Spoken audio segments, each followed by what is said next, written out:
Eladman, tu es la nutritionniste du club depuis 2013 et tu m'as expliqué juste avant qu'il y avait 3 phases de nutrition pour un match de hockey. L'avant, le pendant le match et l'après. Alors dis-nous tout, qu'est-ce qu'un joueur de hockey doit manger avant un match ?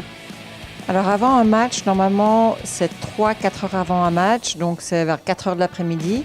Il mange un repas normal avec des glucides lents, donc qu'on appelle aussi des hydrates de carbone à index glycémique plutôt bas, qui fournit en fait de l'énergie qui est plutôt sur la longue durée.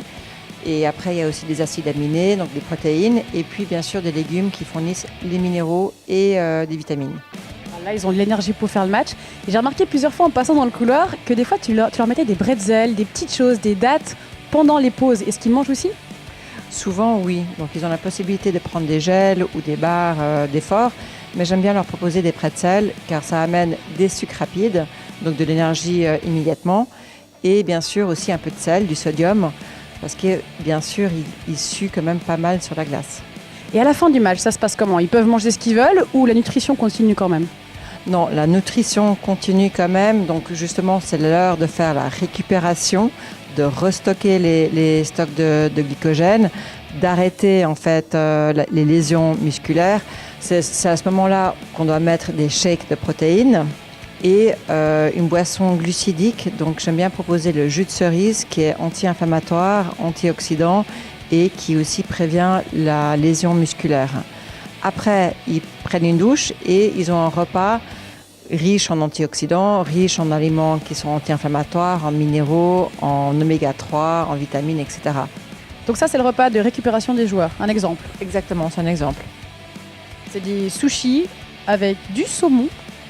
Du saumon, de l'avocat, des algues et une petite salade de carottes. Et du gingembre.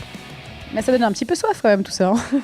Oui, alors bon, ils ont pas du vin qui... non. Ils n'ont pas de la bière qui l'accompagne. Mais ils ont de l'eau pour accompagner leur repas. Donc c'est très important de se réhydrater après l'effort. Donc ils perdent beaucoup d'eau. Ils ont de l'eau gazeuse surtout. L'eau gazeuse en fait ça basifie plus le corps donc à cause du bicarbonate. Donc ils boivent un peu de gazeux ou d'eau plate. Et d'ailleurs il faudrait vraiment s'hydrater toute la journée, tous les jours, beaucoup. Parce qu'ils perdent vraiment beaucoup d'eau. Bon, j'ai entendu dire que tu mettais des affiches de nutrition partout jusqu'aux toilettes. Est-ce que c'est vrai ? Oui, c'est vrai, parce que parfois ils sont un petit peu tête en l'air. Donc du coup, j'ai mis un petit peu les affiches partout pour qu'ils puissent lire un peu partout. Donc au moment où ils sont posés ou debout, et du coup, ils lisent. Notre cœur